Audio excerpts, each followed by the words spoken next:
Það sé sterkur sigur á sterkur liði í Grindavíkur í kvöld. Þú hlýtur að vera hoppandi kátur. Ég er hoppandi kátur, það er þannig. Það er gaman að sjá svona svona stígandan núna eftir þessar breytingar sem við erum að vera upp síðustu. Tölum aðeins þennan leik, ég meina, þetta er nú bara svona í nokkru jafnvægi í fyrsta leikluta. Svo náðu þið í forystuna og sleppið henni bara ekkert út leiki. Hvað er að gerast þarna? Okkur vinnið þetta?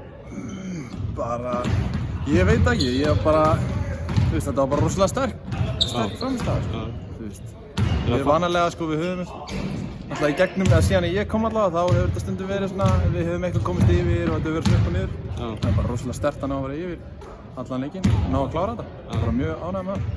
Miklar breytingar á, þið fáið nýja þjálfara núna eftir að tímabilið byrja, koma nýjir atvinnumenn inn í liðið og svona. Hvernig líst þér á hópinn eins og hann núna? Já, þetta er auðvitað breytingar. Við höfum alveg eftir að aðlagast þessum breytingum. En það er bara, þetta lítur mjög vel út. Bara æfingum og leikur núna mjög gaman. Sigur. Við tökum því. Verkefnin verða ekkert léttari í þessari deildi fáið Njarðvík í Ljónagryfjunni í næstu umferð. Hvernig hefur þú skotið það í gegnum tíðina? Hvernig hefur þér gengið að skjóta í Ljónagryfjunni í gegnum tíðina? Man það ekki. Ekkert sérstaklega held ég í fyrra en bara vonandi náum við sigurinn næst. Hvernig líst þér á það matchup? Við komum með Hauk-Helga og fleiri. Já, við náttúrulega gerum okkar besta. Mætum til leiks, undirbúum bara núna í vikunni og þá voru í bikarnum helgina. Þannig að við bara mætum klárir. Friðrik ekki að koma með mikla breytingar inn í hópinn? Svona menningarlega séð?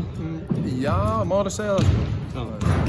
Náttúrulega, maður fann það svolítið maður fann alveg fyrir því þegar hann mætti, Og bara jákvæðar breytingar. Það kom ekkert eitthvað strax eitthvað að hrúa breytingum, en við erum búin að vera hægt og rólega bara að gera aðalega hlutina hér og þar. Alveg að lokum, hvernig fór það í hópinn að Sveinbjörn og Ísak stungja af til Bandaríkjanna fyrir þessa næsta tók? Ég vissi bara ekki að því.